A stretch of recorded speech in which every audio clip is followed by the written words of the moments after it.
Hello, welcome everyone. This is lecture 41 of the series on fluids, electrolytes, and acid-base disorders.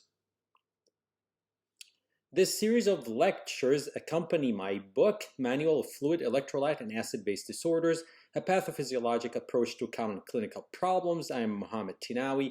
I'm a nephrologist in Northwest Indiana. This is the book. You can find information on how to get the book on Amazon at the link and description below.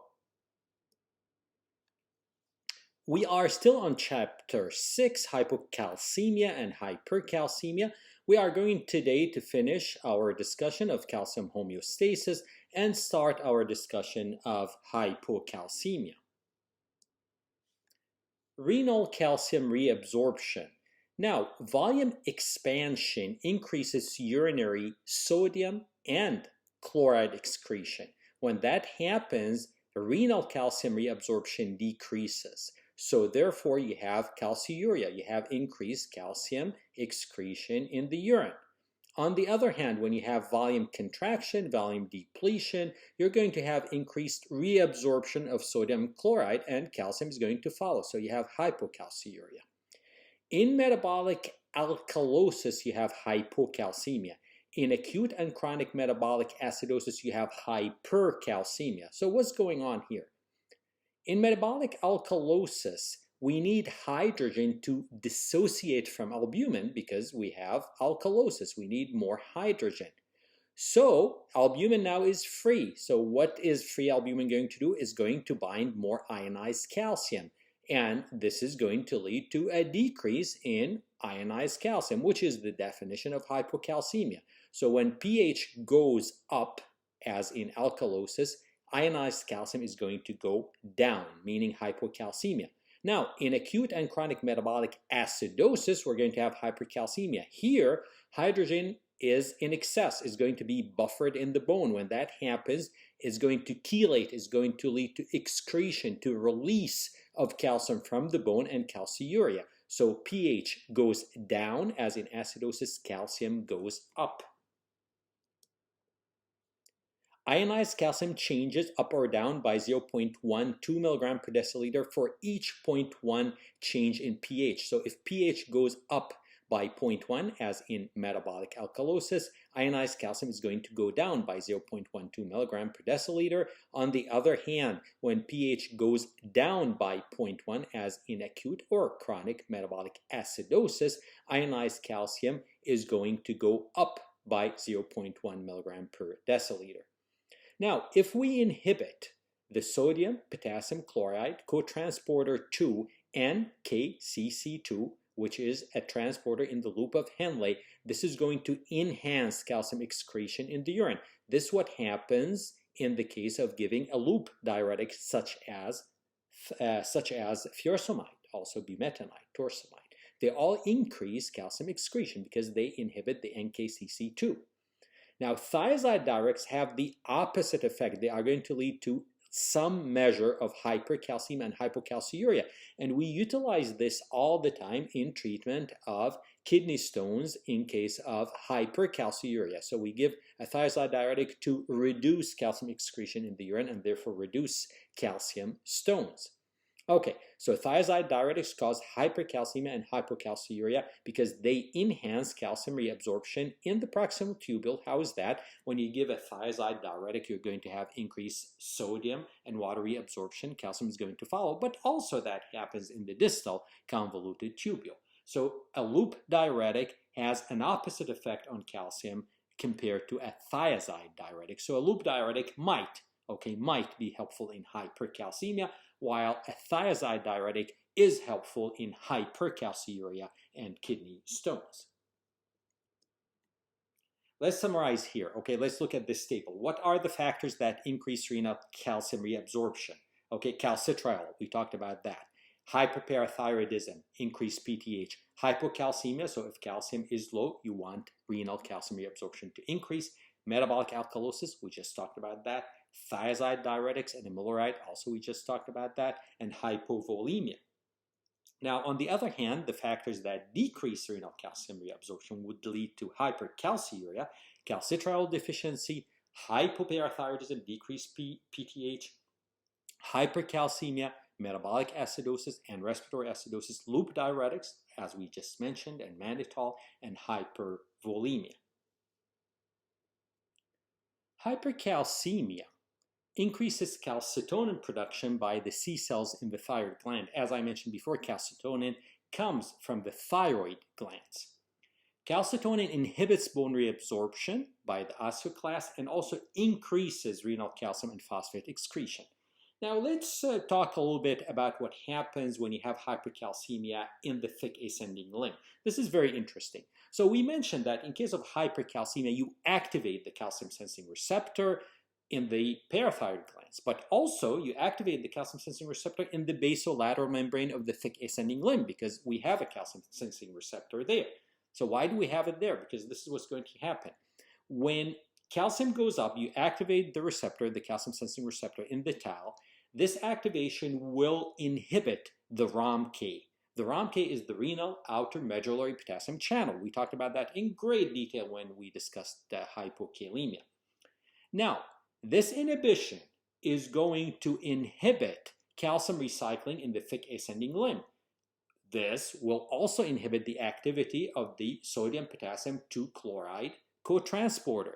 Now, when that happens, you decrease the positive transepithelial voltage. And as we mentioned, you need this for the paracellular, for the absorption in the paracellular route of sodium, magnesium, and calcium.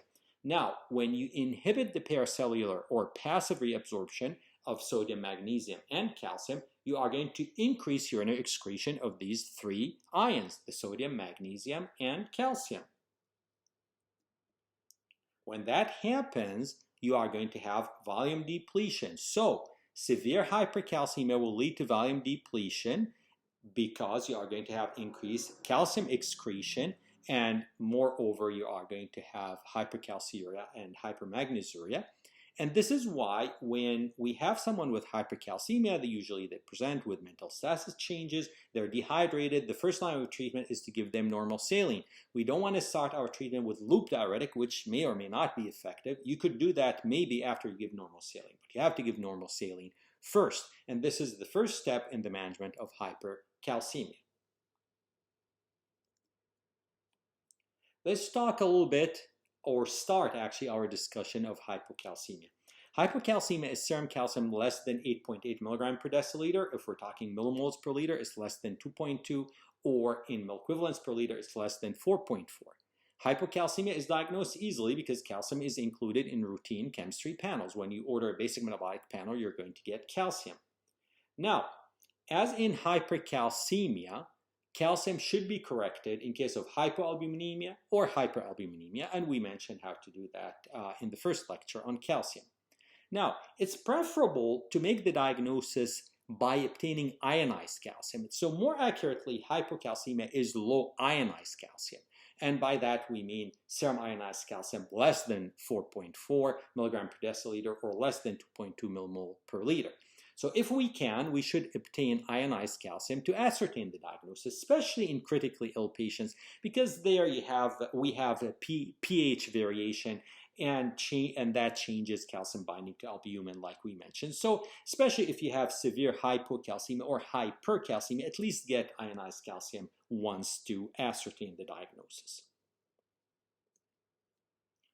Now, like we mentioned before, metabolic alkalosis will increase calcium binding to albumin and decreases ionized calcium, therefore causes hypocalcemia. We also mentioned that hypocalcemia stimulates PTH, and when PTH release is stimulated, you are going to have increase in renal production of calcitriol, and both hormones will increase calcium by the mechanism mentioned above. We mentioned about increased calcium and phosphorus reabsorption from the intestine, release from the bone, decreased excretion in the kidneys, etc. Let's look at this fairly comprehensive table to start our discussion of the causes of hypocalcemia. So what causes hypocalcemia? Any deficiency of PTH, parathyroid hormone, whether it's hereditary, this is very rare, whether it's acquired from hypoparathyroidism, or more commonly after a parathyroidectomy, okay, surgery, or parathyroidectomy or parathyroidectomy, doesn't matter, surgery on the thyroid or the parathyroid, or radiation of the parathyroid can decrease PTH and cause hypocalcemia. Very common cause is vitamin D deficiency or resistance. Doesn't matter why, whether it's intestinal reabsorption problem like steatorrhea, dietary, lack of sun exposure, doesn't matter. All will cause hypocalcemia. Increased calcium uptake. So in tumor lysis syndrome, hungry bone syndrome, acute pancreatitis, the calcium is going to go from the serum onto the bone or the pancreas or the muscle, like in rhabdomyolysis. This is going to cause at least temporary hypocalcemia. Now, if you have a calcium binder like phosphate, oxalate, you can have hypocalcemia. If you have malabsorption of calcium like in short bowel syndrome, that will do the same. Acute hyperventilation like respiratory alkalosis will lead to a transient hypocalcemia. Low dietary intake in and of itself is usually not enough. You need vitamin D deficiency or intestinal malabsorption. Now, bone metastases sometimes can cause hypercalcemia, but some of them are osteoclastic, like prostate cancer, small cell lung cancer, and actually will cause hypocalcemia. Now, pseudohypoparathyroidism, this is a rare genetic disorder. We also mentioned hypermagnesemia and profound hypomagnesemia because in both instances you have suppression of PTH, and again, low PTH will mean hypocalcemia. Acute severe hyperphosphatemia because it will bind calcium. Certain medications, those actually are medications we use to lower calcium or PTH, like bisphosphonate, denosumab, cinacalcet, ethelcalcetide. Now, massive blood transfusion, because that contains citrate. Citrate is going to bind ionized calcium, and therefore you're going to get hypocalcemia. Critical illness, why is that? Because in critical illness, you have many times metabolic alkalosis.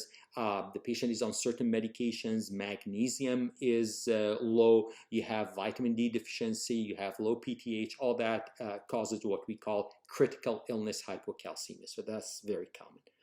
Pseudohypocalcemia can be caused by some, not all, gadolinium contrast agents. This is very important to know because it's pseudo, it's not true, okay? Because it interferes with total calcium laboratory assay, and all you need to do is to check ionized calcium, and then you've got your answer. So I'm going to stop here, and in the next lecture, we are going to continue our discussion of hypocalcemia. See you then.